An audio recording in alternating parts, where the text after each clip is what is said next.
Hi guys, so I am here today to do another book haul. Yes, I have a second book haul in this month, which doesn't happen too often. I usually manage to keep it to one book haul a month, but somehow I've managed to acquire quite a stack of books since my last book haul, some of which have been sent to me by publishers, a few of which I bought myself, and all of which I'm incredibly excited about naturally. So rather than let this continue on into October, I thought I would just show you them all now. I'll start with the three most recent books to make their way onto this pile. I went book shopping with a friend of mine recently, Ailsa, who actually also makes booktube videos and has like a book blog and bookstagram, so I will link her in the description box. But we popped into Foyles for cake and coffee and then into Forbidden Planet, and I managed to come out with 3 new books. So these are what I picked up. First of all, a book I've been meaning to get for ages, and that is Seneca's 6 Tragedies. So Seneca was a Roman writer, and this is specifically the translation of some of his plays by Emily Wilson, who's the same person that's just recently translated the Odyssey, making it the first ever published English translation of the Odyssey that was translated by a woman. So I've been following a lot of what Emily Wilson's been doing recently and getting really excited about kind of the discussion she started up in the world of classics, and I've also been meaning to read some Seneca recently, so I thought, hey, Emily Wilson's translated Seneca, I want that translation. I particularly am interested in reading Medea and Trojan Women very soon. I've never read any Seneca plays before, but this also includes Phaedra, Oedipus, Hercules, Furens and Thyestes. So yeah, I'm looking forward to exposing myself to a little bit of Seneca, and I have faith in Emily Wilson's translation skills. In Foyles I also picked up The Book of Phoenix by Nnedi Okorafor. So I recently read the Binti trilogy by Nnedi Okorafor, loved it, have just finished reading A Kata Warrior by Nnedi Okorafor, which I also really enjoyed, and just wanted more Nnedi Okorafor. So this is what they had in Foyles, and this one is more of a science fiction one. It's about our main protagonist, who I'm assuming is called Phoenix, who has been a test subject in some sort of laboratory, who's been experimented on. I don't know how much of her is human and how much isn't, and she's now escaped that facility, and she is powerful and people are on the hunt for her, and yeah, so I think it just sounds really, really interesting. I don't know, do any of you remember back in the day watching Dark Angel, was it called, with Jessica Alba in it? I used to watch that on like Sunday mornings on Channel 5, and instantly that was what popped into my head when I heard about this book. I don't know why. It's been so many years since I've seen that TV show, but yeah, I'm really excited for this. I just have complete faith in everything that Nnedi Okorafor writes now. I love her science fiction and her fantasy, so I'm really excited to get to this one. And then in Forbidden Planet, which is a shop that sells comic books, graphic novels, fantasy and science fiction books, and lots of like nerd memorabilia, which I love, and there's a huge one in London. I picked up Chalice by Robin McKinley, and the nice thing about Forbidden Planet is they have science fiction and fantasy books that I just would never see somewhere else. It says on the back, the Earthlings speak to Mirasol, but her family has lived in the Demesne for centuries, and many of the old families can hear the land. She knows that the violent deaths of the last master and Chalice have thrown Willowlands into turmoil, but she is only a beekeeper, and the problems of the circle that govern Willowlands have nothing to do with her. Although she wonders what will become of her Demesne, because the master and the Chalice left no heirs to carry on their crucial duties. I have never read a high fantasy novel with a beekeeper protagonist, and I just thought it sounded really interesting. I've been meaning to read some Robin McKinley for ages. She's just somebody that you hear a lot about if you read fantasy, and this one isn't actually that long, so I thought it would be an easy place to start. The next book was actually a present from a family friend, Linda, which was very, very kind of her. She is incredibly generous, and she picked me up the selected poems by Federico Garcia Lorca with parallel Spanish text. So this is, I can't speak Spanish, but this edition, if you can speak Spanish, has the Spanish and the English translations. It's the Oxford Royal Classics edition, and I've been meaning to read some of Federico Garcia Lorca's work for a while now and wanted to try some of their poetry. He was writing in the early 1900s. He also wrote plays, but it says on the back that Lorca's poetry is steeped in the land, climate and folklore of his native Andalusia, though he writes memorably of New York and Cuba too. Often in modernist idiom and full of startling imagery, he evokes a world of intense feelings, silent suffering and dangerous love.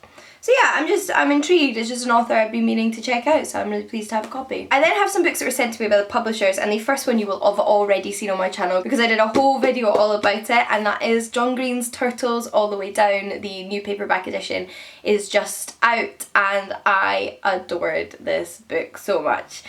I would really recommend watching the video I did about this because this book specifically deals with mental health and OCD and other themes like friendship and grief, especially if you're a young person, and it was incredibly moving. I related to it on such an intense level, and I'm so pleased I read it. It really exceeded all of my expectations, so would highly recommend this and watching the video that I did all about it. But yeah, I was sent this copy very, very kindly. I was then sent The Last Children of Tokyo by Yoko Towada. This is published by Portobello Books, and I requested a copy of this because I thought it sounded so interesting. Plus look at that stunning cover. It's got nice little French flaps as well. This one is set in a futuristic dystopian setting. The description reads, 100 years old and counting, he is one of Japan's many old elderly, men and women who remember a time before air and sea were poisoned, before terrible catastrophe prompted Japan to shut itself off from the rest of the world. Yoshiro may live for decades yet, but he knows his beloved great-grandson, born frail and prone to sickness, might not survive to adulthood. Day after day, it takes all of Yoshiro's ingenuity to keep Momme alive. As hopes for Japan's youngest generation fade, a secret organisation embarks on an audacious plan to find a cure. Might Yoshiro's great-grandson be the key to saving the last children of Tokyo? Sounds fascinating, and it's a really short little one, so I'm going to get to this soon. I was then sent a copy of a book I have been hearing so many good things about, and that is Crazy Rich Asians by Kevin Kwan, and the film has just been released, and this is the film tie-in cover, and I was very kindly sent a copy of the book by Warner Brothers, who are promoting the film, and I have been really wanting to read this, so I was so pleased to be sent a copy, and I'd like to read it before I see the film, which I do also want to see. This is about our protagonist who is about to marry this young man. She's Asian American, having grown up in America, and she is travelling to Asia with her fiance to meet his family, and it turns out that they are like the richest family in all of Asia or something like that. I was then sent a book I'm very excited about, have already read, and that is Running Upon the Wires by Kate Tempest. This is published by Picador, and I was kindly sent a review copy by Book Break, and Kate Tempest is one of my all-time favourite poets, if not my all-time favourite poet. And this is her latest collection, which is slightly more personal in that it specifically deals with relationships, it deals with sort of falling in love, relationships breaking down, the time in between relationships, and it's beautiful. As always, I love Kate Tempest's writing, so I was really pleased to be sent a copy of this. I was also sent a proof copy of a book that doesn't come out for quite a while by Pan Mac, but it sounds really interesting, and that is The Doll Factory by Elizabeth McNeill. Sorry, the title's on the side. This one doesn't come out until 2019, so a little while to wait, but if you want to get excited, it's set in London 1850. The Great Exhibition is being built in Hyde Park, among the crowd watching the spectacle two people meet. For Iris, an aspiring artist, it is the encounter of a moment, forgotten second later, but for Silas, a collector entranced by the strange and beautiful, that meeting marks a new beginning. When Iris is asked to model for pre-Raphaelite artist Louis Frost, she agrees on the condition that he will also teach her to paint. Suddenly her world begins to expand, to become a place of art and love, but Silas has only thought of one thing since their meeting, and his obsession is darkening. I'm always down for a bit of like a dark obsessive novel, particularly set in the 1800s, so looking forward to this. And lastly, by Pam Macmillan, I was sent She is Fierce. So this is an anthology of poetry, brave, bold and beautiful poems by women, edited by Anna Sampson, and isn't this such a beautiful volume? So yeah, it's just an anthology of different female poets. It's meant to be accessible for various different ages, and I love things like this, especially on these kind of themes, because it means I'm hopefully going to discover new and exciting poets. So I'm excited for this one. I'm excited for all of them, funnily enough. I was then sent a non-fiction book by Profile Books I requested, and that is The Lies That Bind, Rethinking Identity by Kwame Anthony Appiah. So I previously read Kwame Anthony Appiah's Honour Code, which was a really, really interesting blend of history, philosophy, and sort of politics. It was all about different honour codes in society and how those changed, like Chinese foot binding, dueling in Europe, Slavery, I think, was one of the other ones, and explored more modern honour codes that haven't changed yet in different cultures. And I thought it was such a well-written, interesting non-fiction book, really accessible but really thought-provoking, fascinating topic, and I wanted to read this when I saw that it was coming out. It's also another gorgeous, gorgeous, gorgeous book. And as you can tell from the title of this one is about identity. It says, identity is not just personal. Our sense of self is shaped by countless affiliations, such as nationality, culture, class, race and religion. Yet these collective identities that shape our world are riddled with contradiction. Now I find this a very, very interesting topic, even just from a personal perspective, but I'm really interested to read it because I like the author's writing style, and yeah, it is something I'm interested to read about. Also from Profile Books, specifically the imprint Serpent's Tail, I have The Changeling by Joy Williams. Another stunning cover. The publishing industry's cover game is so on point at the moment. This one is a fiction novel. It explores motherhood and alcoholism, and it's about a new mother who has sort of attempted to run away from her home and is taken back to the island she lives on with her husband, but when she returns everything seems strange and different and dangerous, and yeah, it's about kind of her experience being a new mother and how it affects her mental health, and it sounds really interesting and beautiful. I then have a book I picked up secondhand online, which is an ex-library copy, as you can tell from this sort of shiny dust jacket. This is The White Mare. This is the first in the Dalriada trilogy, and it's by Jules Watson, and I randomly came across this series online. It's a series set in Britain during the time of the Roman invasion, so it's set during antiquity, and you know I love me that.